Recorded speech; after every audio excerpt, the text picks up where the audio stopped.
Good morning to all students. आज हम 10th class का थर्ड चैप्टर का एक्सरसाइज 3.1 स्टार्ट करेंगे। लास्ट वीडियो में हमने थर्ड चैप्टर का इंट्रोडक्शन किया था। आज हम एक्सरसाइज 3.1 करेंगे, जिसके अंदर हमें कुछ स्टेटमेंट दी हुई है। उन स्टेटमेंट का यूज़ करके हमें इक्वेशन बनानी है और उस इक्वेशन का यूज़ करके हमें ग्राफ शो करना है। चलिए स्टार्ट करते हैं अपनी एक्सरसाइज। फर्स्ट क्वेश्चन है, Aftab tales his daughter 7 years ago, I was 7 times as old as you were then. Also, 3 years from now, I shall be 3 times as old as you will be. Represent the situation algebraically and graphically. कि इसके अंदर क्या कहता है कि जो आफ्ताब है वो अपनी बेटी से कहता है कि 7 साल पहले मैं तुमसे 7 गुनी आयु का था, अब 3 साल बाद मैं तुमसे 3 गुनी आयु का रह जाऊंगा। तो जो कंडीशन बनेगी अपनी, उसको ग्राफ में और जो अपना एल्जेब्रिक इक्वेशंस है, इनकी बीजगणितीय निरूपण है, उसके अंदर दिखाना है। तो इन क्वेश्चन के अंदर इक्वेशन को सोल्व करने के लिए सबसे पहले तो जो अपनी स्टेटमेंट है वो समझने ज़रूरी है। तो अपनी स्टेटमेंट क्या कहती है, आफ्ताब है और उसकी बेटी है। तो लेट कर लेंगे उनकी प्रेजेंट एज को, क्योंकि एज का सम है तो लेट करेंगे let the Aftab's present age. Let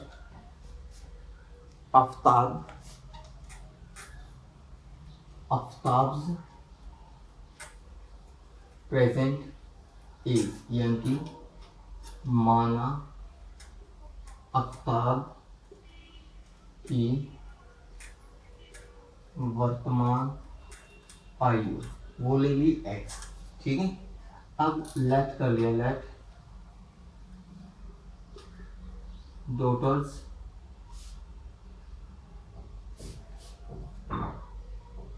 daughter's present age,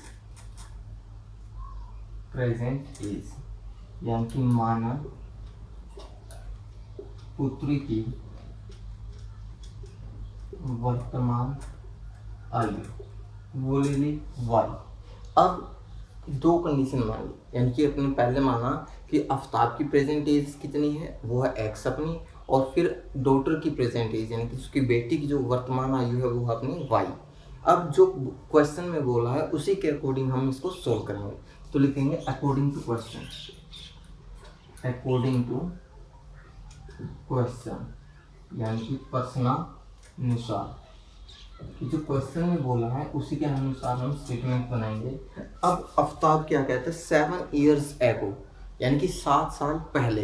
अब मान लो कोई है जो 10 साल का है, तो 7 साल पहले की बात करें तो उसकी एज कितनी होगी, 10 - 7, यानी कि जितने साल पहले की बात बोला है उसको उसमें से माइनस कर देंगे। तो अपना 10 - 7 के तो कितना आ गया, 3 साल, यानी कि 7 साल पहले वो कितने का था, 3 साल का था। तो ऐसे अब आफ्ताब प्रेजेंट एज x है, तो 7 साल पहले कितना होगा, x - 7 होगा। तो सीधी सी बात है, जो उसकी बेटी है उसकी भी तो एज है जो वो 7 साल पहले की बात करेंगे। तो अब y की है तो पहले कितना होगा, 7 साल y - 7। अब जो आफ्ताब है, ये वाला आफ्ताब वो 7 गुना है, ठीक है, यानी कि पहले ही इसमें 7 गुना है। तो इक्वल करने के लिए जो कम है उसको 7 से मल्टीप्लाई कर दिया, ये हो गया अपना इक्वेशन इक्वल। अब मान लो एक है 5 और एक है 35, मान लो आफ्ताब 35 साल का है, तो इक्वल करने के लिए देखो ये पहले ही मतलब ये उसकी बेटी है, ये तो पुत्री होगी, और ये आफ्ताब हो गया। आफ्ताब क्या कहता है कि वो पुत्री से 7 गुना है, यानी कि वो 35 साल का है। अब इक्वल करने के लिए किससे मल्टीप्लाई करोगे, इस 5 से, यानी कि 5 हो गया तो ये कितना हो गया, इक्वल हो गया, यानी कि 35 = 35। ठीक है, तो इसके अंदर उसी को मल्टीप्लाई करना है जो कम है, यानी कि जो पहले से ही ज़्यादा है उसको ऐसे ही रखना है, और जो कम है उसको मल्टीप्लाई कर दोगे जितना ज़्यादा है। तो इसको सोल्व करेंगे, x - 7y - 49। अब 7 प्लस का 7y इस साइड आया तो माइनस का हो गया, -49 ये माइनस का तो इस साइड आया तो प्लस का हो गया। x - 7y बराबर है 42। ये होगी इक्वेशन 1 अपनी।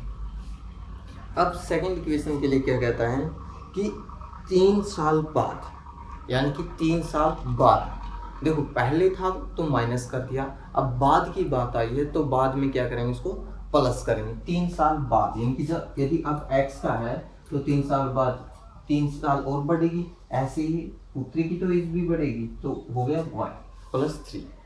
अब जो अवतार वो 3 गुना रह जाता है, यानी कि 3 टाइम्स है, तो इक्वल करने के लिए क्या करोगे, डॉटर की एज को 3 से मल्टीप्लाई करोगे, तो x plus 3 equal to 3y plus 9, यानी कि x प्लस 3।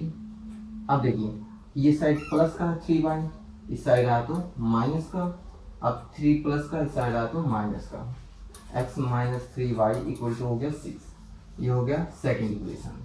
अब इन इक्वेशन का यूज करके, फर्स्ट और सेकेंड का यूज करके अपने को ग्राफ बनाना है। तो ग्राफ के लिए क्या करोगे, from first equation, from first equation, तो फर्स्ट इक्वेशन उठा लो 7y इक्वल टू माइनस 42। अभी इस साइड प्लस का है तो उस साइड गया तो माइनस, इस साइड माइनस का था तो उस साइड गया तो प्लस का हो गया, ये हो गया। अब x और y की वैल्यू के लिए ग्राफ बनाएंगे, दो वैल्यू काफ़ी अपने लिए ग्राफ के लिए। अब यहाँ पे यदि y की वैल्यू में 6 पुट कर दूँ, 6 7 42, माइनस प्लस 42 और माइनस 42 तो 0 हो गया। अब यदि मैं यहाँ पे 7 पुट कर दूँ y की वैल्यू, 7 7 49 हो गया, 49 माइनस 42 किया तो कितना हो गया, 7 हो गया। तो ये तो हो गया फर्स्ट इक्वेशन का ग्राफ के लिए अपना, ठीक है। अब करेंगे from second equation, from second equation इनकी समीकरण 2 से, समीकरण 2 से निकालेंगे x माइनस 3y बराबर 6। अब ये साइड माइनस का है तो उस साइड गया तो प्लस का हो गया। अब यहाँ पे x और यहाँ पे y, तो दो इक्वेशन इसके लिए काफ़ी है। यदि यहाँ पे मैं 0 पुट कर दूँ, y की वैल्यू 0 पुट कर दी, 3 गुना 0 किया तो 0 हो गया, 0 प्लस 6 किया तो 6 हो गया। अब यहाँ पे यदि मैं 1 पुट कर दूँ, 3 एकम 3 और 6 कितना हो गया, 9 हो गया। तो ये हो गया अपना सेकेंड इक्वेशन के लिए, ठीक है। अब इसका यूज करके ग्राफ बनाना अपने को, ग्राफ के लिए थोड़ी जगह है, तो ये हो गया। चलिए इस टेबल को एक बार ऊपर लिखते हैं, यहाँ पे लिख लिया x equal to 6 plus 3y, यहाँ पे x और यहाँ पे y, ठीक है। 6 0 आएगा, 9 1 आएगा, ये अपनी टेबल है। तो इसको थोड़ा सा ये हो गया। अब देखिए इसके अंदर मैक्सिमम वैल्यू 7 है और इसके अंदर 9 है, तो हम क्या करेंगे, 2 2 का ग्राफ, ये ओरिजिन है, ये x एक्सिस है, ये x डैश है, ये y एक्सिस है और ये y डैश है। तो यहाँ पे 2 4 6 8 10, यहाँ पे भी 2 4 6 8 10, यहाँ पे -2 -4 -2 -4, ये हो गया। अब जब x की वैल्यू 6 है तो y की वैल्यू 0, सॉरी x की वैल्यू 0 है तो y की वैल्यू 6, तो x की 0, तो यानी कि y एक्सिस पे ये रहा 6 और इसको नाम दे दिया 0 6, ठीक है। अब x की भी 7 है और y की भी 7 है, तो 7 तो यहाँ से निकलेगा और जो टोटल में चलना है। ग्राफ पेपर भी जब बनाओगे, ग्राफ के अंदर पहले ही लाइन एग्जैक्ट लगी हुई है तो वो यूज होगा। तो ये हो गया 7 7। अब इन दोनों को ज्वाइन करवा दिया, ठीक है। इसके ऊपर लिख दिया x minus 7y equal to -42, ये हो गया फर्स्ट इक्वेशन के लिए। अब सेकंड की बात करते हैं। जब x की वैल्यू 6 है तो y की वैल्यू 0, यानी कि यहाँ पे आ गया 6 0। अब y x की वैल्यू 9 है तो y की वैल्यू 1 है, x की वैल्यू तो 9 यहाँ पे आएगी और y की वैल्यू 1 यहाँ पे, तो अप्रोक्सीमेट यहाँ पे कट करेगी, तो इन दोनों को ज्वाइन करवा दिया। तो ये अपनी इक्वेशन होगी x minus 3y equal to 6। जब ग्राफ पेपर पे बनाओगे तो ये एक एग्जैक्ट ग्राफ बनेगा। तो ये था अपना फर्स्ट क्वेश्चन नंबर 1, जिसके अंदर हमें जो आफ्ताब और उसकी बेटी है उनकी एज को एल्जेब्रिकली और ग्राफिकली दो इक्वेशंस के अंदर रिप्रेजेंट करना था। ये अपना ग्राफ हो गया और इक्वेशन 1 और इक्वेशन 2 है जो अपनी एल्जेब्रिक इक्वेशंस हैं। आई होप ये सम आपको अच्छे से समझ में आ गया होगा। चलिए अब करते हैं अपना नेक्स्ट क्वेश्चन। नेक्स्ट क्वेश्चन के अंदर भी ऐसी हमें ग्राफ बनाना है और इसके साथ में अपने को अलजेब्रिक इक्वेशंस देनी है। ठीक है, तो जो अपना सेकंड क्वेश्चन है वो क्या है, एक कोच है जो कुछ बैट और कुछ बॉल खरीदता है, उनकी कॉस्ट दी हुई है, उस कॉस्ट के अकॉर्डिंग हमें ग्राफ बनाना है। तो चलिए स्टार्ट करते हैं second question. The coach of a cricket team by 3 bats and 6 balls for ₹3,900. Later she buys another bat and 3 more balls of the same kind for ₹1,300. Represent the situation algebraically and geometrically. कि एक coach है जो 3 bat और 6 बाल तो 3900 रुपये में खरीदता है, और दूसरा है जो वो 3 बाल और 1 बैट 1300 रुपये में खरीदता है। तो इक्वेशन बतानी है। ठीक है, let the cost of 1 bat, let the cost of 1 bat, यानी कि माना एक बल्ले की कीमत वो होगी अपने पास x।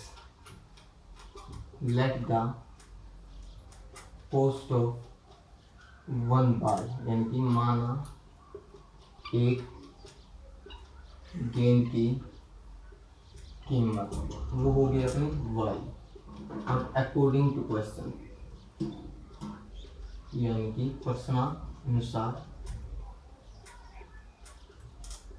प्रश्नानुसार में क्या कहता है कि 3 बैट और 6 बॉल खरीदता है, एक बैट की कीमत x है तो 3 की कितनी होगी 3x। अब कितनी बॉल है, 6 बॉल है, एक बॉल की कीमत y है तो 6 की कितनी होगी 6y।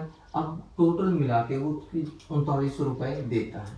अब देखिए यहाँ पे 3 और यहाँ पे 6, इनकी कॉमन निकाल सकते हैं, तो 3 कॉमन निकाल लिया, x + 2y = दिस। अब 3 मल्टीप्लाई है इस साइड, तो उस साइड गया तो डिवाइड का होगा अपॉन 3, x + 2y = 1 3 0। ये होगी इक्वेशन 1 अपनी।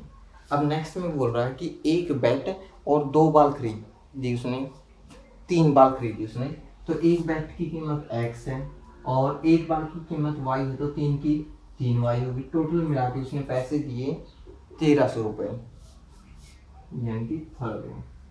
ये होगी सेकंड इक्वेशन। अब फर्स्ट और सेकंड का यूज करके ग्राफ बनाना है। देखिए फ्रॉम फर्स्ट इक्वेशन यानी कि समीकरण 1 से x + 2y = 1 3 0 0। अब यहाँ से x की वैल्यू निकाल ली -2y। ठीक है, अब यहाँ पे x और यहाँ पे y हो गया। अब यहाँ पे यदि मैं इसकी वैल्यू पुट करूँ, यहाँ पे वैल्यू पुट की 500 पुट कर लो, 500 पुट की तो 1000 हो गया, 1000 1300 माइनस 1000 किया तो 300 हो गया। और यदि मैं यहाँ पे 600 पुट कर दूँ तो 1200 हो गया, 1200 माइनस 1300 किया तो ये 100 हो गया। ठीक है, ये तो हो गया फर्स्ट इक्वेशन का ग्राफ। ठीक है, अब बात करते हैं सेकंड इक्वेशन की, यानी फ्रॉम सेकंड इक्वेशन यानी कि समीकरण 2 से। समीकरण 2 से क्या है अपना, x + 3y = 1300। यहाँ से माइनस कर लो, 300 - 3y। ठीक है, फिर वही x और y के लिए ग्राफ बनाना है, दो वैल्यू काफ़ी अपने। तो यहाँ पे पुट किया, मान लो 400 पुट कर दिया, 400 पुट किया तो कितना आ गया, 400 × 3 1200, 1300 में से 1200 गया 100,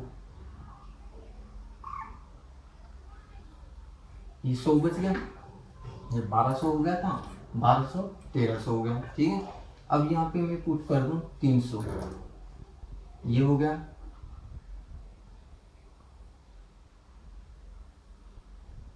300, 900 हो गया। अब 900 1300 में से 900 गया तो कितना हो गया 400। ठीक है, हाँ चलिए ये हो गया अपना। ठीक है, तो ये दो इक्वेशन होंगी। अब इनका ग्राफ बनाना अपने को। ये एक्स एक्सिस हो गया, ये एक्स डैश हो गया, और ये वाई एक्सिस हो गया, ये वाई डैश हो गया, ये ओरिजिन हो गया। तो अपना 100 का चल रहा है ना इसमें, देखिए तो इसमें बना लो 100, 200, 300, 400, 500, 600, 700 तक लेके जाए। इसके अंदर फिर 100, 200, 300, 400, 500, 600, 700, और यहाँ पे माइनस में चलेगा, -100 माइनस, ठीक है काफ़ी। अब यहाँ पे देखिए, जब x की वैल्यू 300 है तो y की वैल्यू 500 है। ये हो गया 300 का ग्राफ, और यहाँ पे आ गया 500 का, तो ये पॉइंट हो गया। ये है अपना 300 और 500। अब जब x की 100 है तो y की 600, x की 100 है तो y गया 600, यहाँ पे 100 और 600। आप दोनों को मिला दें, जो ये इक्वेशन बनी है वो बनी है x plus 2y equal to 1300। अब ये x की वैल्यू 100 है तो y की 400 है, x की 100 है तो y की 400, ये 100 और 400। x की 400 है तो y की 300 है, x की 400 है तो y की 300 है। यहाँ पे 400 और 300 हो गया। अब इन दोनों को ज्वाइन कर दिया तो ये अपनी इक्वेशन होगी x plus 2y equal to 1300। ये अपनी दोनों इक्वेशंस के लिए ग्राफ हो गया। अब कई मैथ्स में क्या है कि यहाँ पे 3 बैट की जगह सिर्फ 2 बैट दिया हुआ है, 2 बॉल दिए हुए भाई, उसने 2 बॉल खरीदी, तो उसके लिए दोनों फर्स्ट और सेकंड इक्वेशन दोनों सेम बनती है। तो आप सिर्फ एक, या तो ये इस कौन फर्स्ट का बना दियो ग्राफ या फिर सेकंड का, कोई भी एक ग्राफ बना के निकाल सकते हो, क्योंकि दोनों इक्वेशन सेम बनती है। कई मैथ में यहाँ पे 3 की जगह 2 है जो अपनी बोल दी हुई है, ठीक है। तो अब चलते हैं अपने थर्ड क्वेश्चन की तरफ। आई होप ये क्वेश्चन आपको अच्छे से समझ में आ गया होगा। अब थर्ड क्वेश्चन है जिसके अंदर, उसके अंदर क्या कह रहा है कि cost of 2 kilogram apples and 1 kilogram grapes on a day was found to be ₹1160। यानी कि एक दिन 2 किलो सेब और 1 किलो अंगूर की कीमत 160 रुपये थी। अब एक महीने के बाद 4 किलो सेब और 2 किलो अंगूर की कीमत 300 रुपये हो गई। तो उनको शो करना है अलजेब्रिकली और ग्राफिकली। इसके अंदर मैं आपको सिर्फ इक्वेशंस बना के शो करूँगा, जो ग्राफ है और सॉल्यूशन है ग्राफ का वो आप खुद ट्राई करोगे।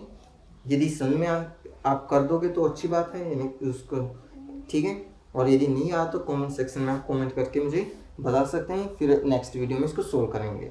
Let the cost of 1 kilogram apples, let the cost of 1 kilogram Apple, यानी कि माना 1 किलोग्राम सेब की कीमत वो होगी x। Let the cost of 1 kilogram